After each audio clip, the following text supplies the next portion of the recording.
welcome back. So, we were discussing in the previous section about micropayments, and we explained to you how the micropayment works. Now, we at the end we said that in case the other party does not sign the last transaction, which would have completed this micropayment into a single payment, then Alice is going to get locked out with some of her changes that she should get back. So, therefore, in the beginning itself Alice takes demands from Bob a transaction that basically is a locked time transaction, which is signed by Bob, and in which Alice is supposed to get back all the money, but it will be only be effective after time t. Now, remember that this transaction is also using this as input.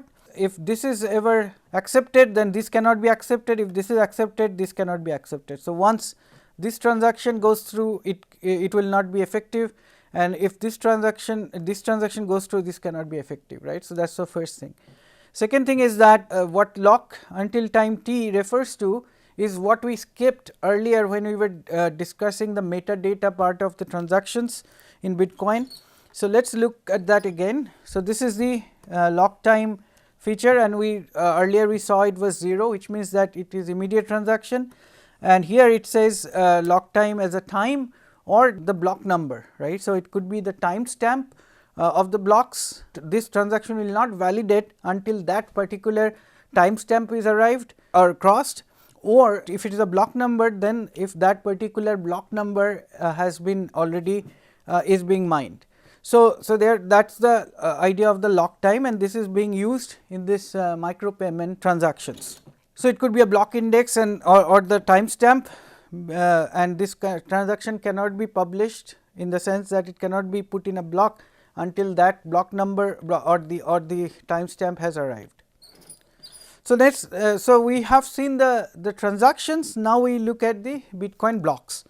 So, blocks are when we bundle transactions together, we already know, and then this is what the miners work on. So, this is a single unit of work for miners, and the length of the hash chain. So, if we had every transaction in one as a block, then you will have huge length blockchain. So, therefore, when you put a lot of transactions together in a block, the number of blocks is much less, and therefore, the length of the hash chain is less. So, that is the and so if you want to verify history, you do it block by block rather than transaction by transaction. So, in the block structure, this is the actually the blockchain. So, you have the hash of the previous block and the transactions, and the transactions are put in a Merkle data structure. So, this is how the transactions are stored, so that you can quickly search through the transactions when you want to check verify some history. So, this is the block and this is the Merkle tree. So, the Merkle tree root is stored here in the block. So, the block header looks like this, and this is where the transaction data is put. So, this is the kind of like block header has the metadata. So, this is the hash of the block, this is the version number, this is the previous block hash, and this is the timestamp, this is the number of bits, this is the nonce. This is what when you solve the hash puzzle, remember there was a nonce that you have to discover in order to solve the hash puzzle, and if that nonce can be checked to be the solution to the hash puzzle easily. So, that nonce has to be stored here, and then the Merkle root. Merkle root is the root of this Merkle tree in which you have stored the transactions, and then you put the number of transactions, the size, and then the transaction, and here is the Merkle tree for the transaction. So, that is what the block structure looks like. So, this is what we talked about just now. These are all mining puzzle information, the version, the nonce, and some other maybe some other information, and then this part is hashed during mining, and the entire Merkle tree is not hashed. So, this is the part of the block that is hashed for mining purposes. Now, there is when you make a block, you have to pay yourself whatever 25 coins or 12.5 coins, whatever the current reward is. So, anybody who mines a block, maybe his block will not eventually make it to the blockchain, but if I am mining a block and I have solved the hash puzzle, then what I do is I will create an extra transaction and put it into the block, and this is called a coinbase transaction. We mentioned this name before. So, what the coinbase transaction does is that it creates a value of 25, or right now it is 12.5, and then add some transaction fee to it, and then you have this script pub key that tells you that is one of your addresses, right, because you are going to get the reward. So, whoever is putting this transaction, see that the input is is nothing. So, it is a null pointer, right. The hash of the previous output is all zeros, which means that there is no real input, right, and the output on the other hand is 25 point something, and right now it will be different, but and then it is the hash of the public key of your address in which you want to get the reward. So, this is what is called the coinbase transaction. In the coinbase transaction, there is also something here called coinbase, and there you can put any information.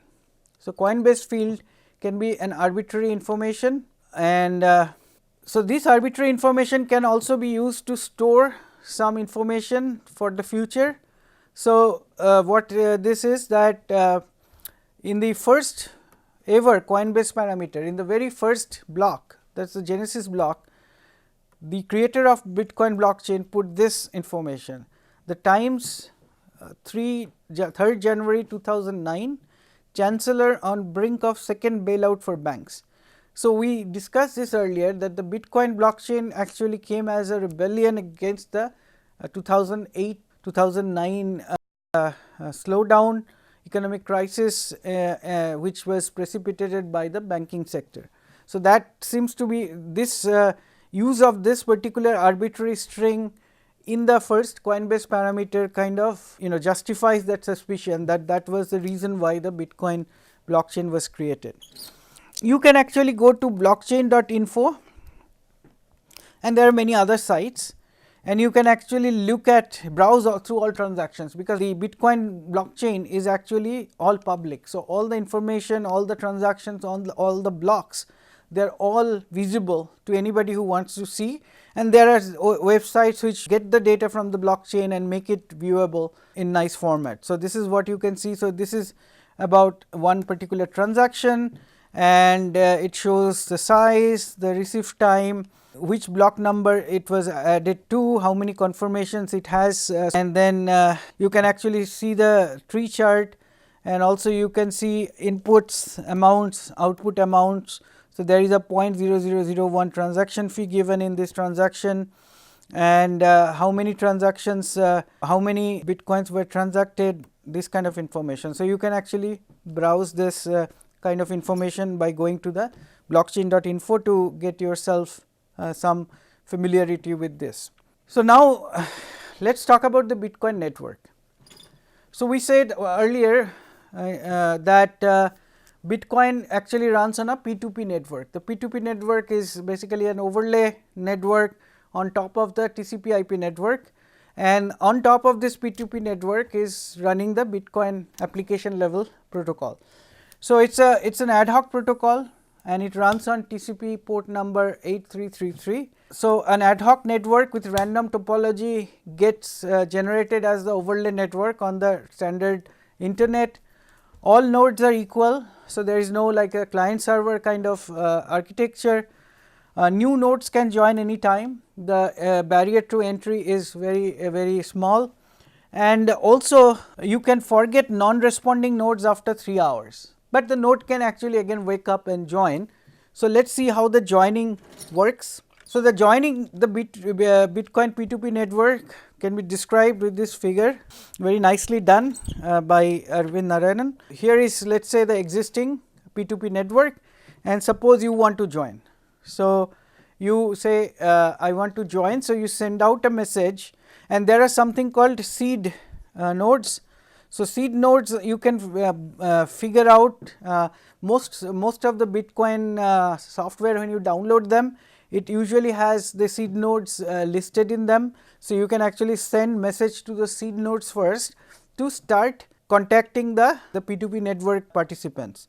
So, you let us say 5 is a seed node. So, you send a message to 5 saying that tell me who else you know. Now, 5 will tell that I know 1 and 7, I am connected to 1 and 7. So, 8 will also know 1 and 7. So, it will send message to 1 and 7 saying that who else do you know. So, 1 and 7 will then give him some more information, and let us say it will say 1 will say I know 6, and then 7 will say I know 3 and 2, but 8 may choose, since this is does not have to be a fully connected network, 8 may choose that I will only directly be connected to 1, 5 and 8, which means they are my neighbors. So, whenever I want to forward a transaction or forward a block, I will only send you these 3, they can then forward it to the others they know. Or 8 may decide that I want to be more connected. So, he might actually then get connected to 3, 7 and others. That is the ad hoc nature of this P2P network. Now, how do they do transaction propagation? So, it is often called a gossip protocol, and also it is a flooding mechanism. So, let us say there is a new transaction that 4 learns about, or somebody who is actually connected to 4 puts that transaction on. So, the 4 will then send it to all its peer neighbors. So, in this case 4 is directly connected to only 3 and 2. So, it sends it to 3 and 2. 3 and 2 will check whether they have seen this transaction before. If they have not seen this transaction before, they will validate it, and if the validation goes through, then they will keep it in their pending transactions, the transactions that they are going to put in a block in case they are going to make a block. But they will also forward it to, if they are satisfied that this is a valid transaction and this is forwardable, then they will forward to their neighbors. So, then 3 sends it to, let us say 6 and 7. Now, 6 and 7 now we will learn about this. Now, 2 will also send to 7, and then 7 will say I have seen this. So, 7 will ignore it. So, this is how this thing works. So, the question is, when do the nodes relay a proposed transaction? First of all, they check the validity of the transaction. Second thing, they check that the script matches a whitelist of scripts. So, if the script in the transaction is unusual, they suspect that somebody is doing something malicious and they may not store it and they may not even forward it. They must make sure that this is not an already seen transaction, because if it is an already seen transaction and if they still forward it, then there will be an infinite loop created. So, anything that you have seen before, you are not going to forward, because you have already forwarded it or you got it from somebody, so your neighbors, and it does not conflict with others that they have relayed. So, this avoids the double spend. So, these are the things that a good participant will check. Now, if the participant is malicious, they may not check the validity and forward it, they might send something that they have seen before, they might actually not create whitelist and send any transactions out. So, all that kind of stuff is also possible, and therefore, the entire system should be designed in such a way so that even if some of the nodes does that kind of behavior, rogue behavior, not the prescribed behavior, then also the system works and it does not get into some kind of an infinite loop and other kind of stuff. So, we assume that most nodes will be sane and not rogue, and therefore, they will stop. Like even if you forward a malicious node forwards something, but the others have seen it before, they will not forward it. So, at some point the forwarding will stop. Now, as we have seen in the previous sessions that nodes may differ on their pending transaction pool. So, for example, you see that right now let us say these guys have this A to B transaction, and then one learns a new transaction A to C and starts flooding. So, it sends A to C to its neighbors. 5 stores it, but 8 may ignore it and 6 may ignore it. Now, what that means is that there may be many reasons to ignore it. Maybe 1 and 5 are malicious, so they are storing an invalid transaction, or maybe they are not malicious, but they are the right ones, and then 8 and 6 are maliciously ignoring this transaction. Anything can happen, and your system should be designed such that even if those things happen, because of the redundancy of a mechanism in such a distributed system, eventually everything will work. That is the idea. So, transaction and blocks may also conflict, right. So, as we discussed before, that the nodes are geographically distributed very far, there is network delay and various kinds of things. So, if I am close to originator of the transaction or the originator of a block that is being broadcast, I might hear it first, but a very far away node may hear it much later. And therefore, the blocks that I create would be different from each other. So, each of the participant may have a different set of pending transactions and different set of blocks. So, what they add in the blockchain or what they add in a block will differ from each other. So, there would be some race conditions that has to be automatically resolved, at least probabilistically. So, with high probability, eventually the consensus branch will be unique in all the different nodes. So, that is the goal. So, the block propagation logic is also almost the same. You relay a new block. When you hear it, first of all you have to check if the hash puzzle has been solved by this block by checking the nonce against the rest of the block. All the transactions in the block should be valid. So, you check the validity of each transaction before you actually forward the blocks, and the block is the current block in its previous hash is pointing to the last block in the longest chain, that because there may be some sub chains that are being created temporarily and then they get orphaned, but right now whatever is the longest chain you should be building on top of that. So, and this is to avoid forks. Again, this is what the sane nodes or good nodes will do. Now, a malicious node can differ and do different things, and the protocol should be eventually robust to some of the nodes behaving differently than this. Now, if we look at the real block propagation time, so this is the quartiles being plotted. This is the 25% quartile, and this is the 50% quartile, and this is the 75% quartile. You see that 25% of them reaches all the nodes in like 15 seconds. The 50% of them reaches in about 25 seconds, and then there are some which actually reach takes about 40-45 seconds. So, that is the overall propagation time, as the block size increases, the propagation time also increases. That is what we see here. Now, if you ask how big is this network, it is impossible to measure exactly, but it is estimated that up to 1 million IP addresses are involved in the blockchain per month, but only about 5 to 10,000 are full nodes. Full nodes are those which are permanently connected, which have the complete blockchain copy, and they actually fully validate all the blocks. They validate the hash puzzle has been solved, they validate that it is extending the longest chain, and they also validate all the individual transactions in a block. And as the Bitcoin is becoming less popular or less rewarding, this number may drop. So, let us look at the numbers as of January of 2019. So, it is about 10,000 indeed at that time, and the United States had the highest number, almost 2,500. Germany had almost 2,000, France had about 674, Netherlands had about 500, China about 400, Canada about 400, UK about 350, Singapore about 300, Russia has about 270, Japan had 248 nodes. So, these are the node distribution. Full nodes require a lot of, although they may not be miners, but they are still going to be doing a lot of computation, and they have to be always connected. So, that is a big deal to actually run full nodes.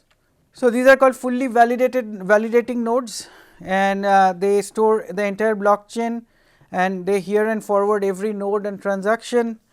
And then the storage cost, if you look at the numbers, right now it may be more, but until 2019 it was about 200 gigabytes to store the entire blockchain. It may be about between 200 and 250 gigabytes.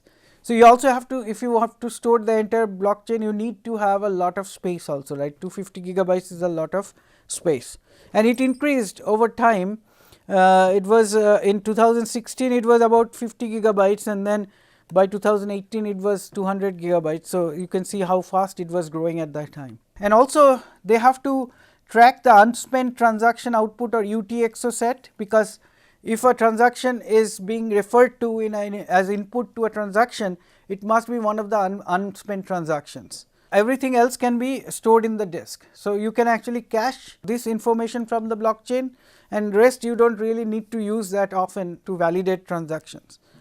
So, at this point, as of January 19, there were about 62 million unspent transactions, whereas out of the 375 million transactions. So, it was about 1/6 of the transactions, that is about 15% of the transactions were actually unspent. So, you see that you still have to keep a lot of information around.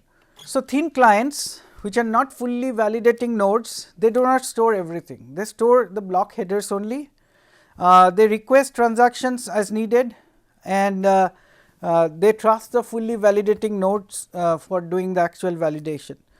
Now, these just the headers to block headers will cost you at this point in January was about 200 megabytes. That is an actual full blockchain was 200 gigabytes. So, it is about 1000 times cost saving in terms of space.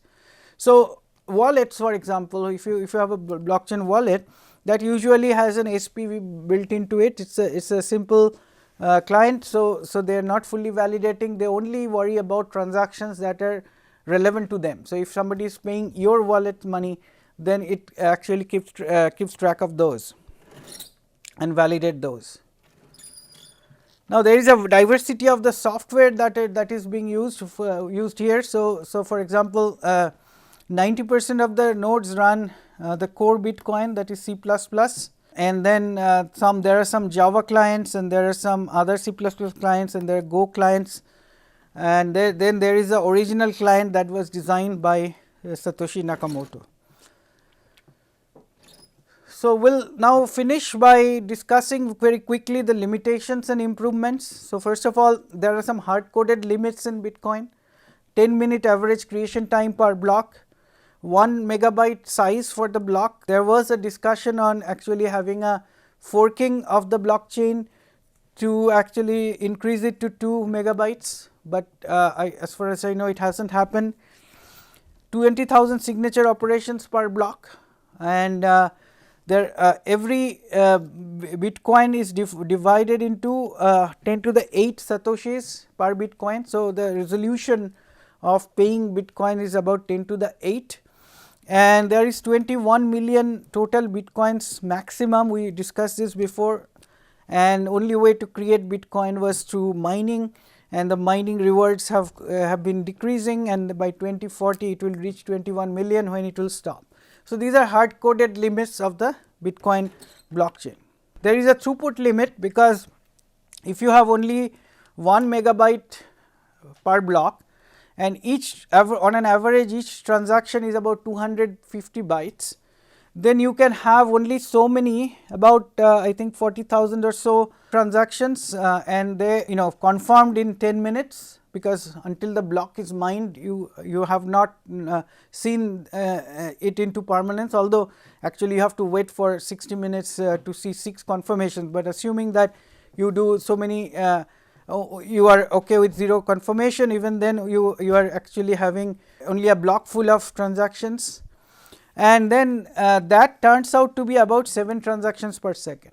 And if you compare this to Visa, MasterCard, they can do 2,000 to 10,000 transactions per second, and PayPal, for example, can do 50 to 100 transactions per second. So, compared to that, the throughput is very small, which basically is a problem in using Bitcoin for real transactions. So, there is only one signature algorithm that is used. So, and there is a hard coded hash function that does it. And the other issue is that the crypto primitives that are implemented in the scripting language, they might break by 2040, because crypto analysis and cryptographers are always breaking the crypto's primitives, and then you have to redo the entire scripting language. The old scripts cannot be used again. So, there will be some problem, and that will require something called a forking of the Bitcoin blockchain. And so, there are two types of forking: hard forking and the soft forking. And when we come back to the next session, we'll talk about these two types of forking, because this forking issue is true for other blockchains also.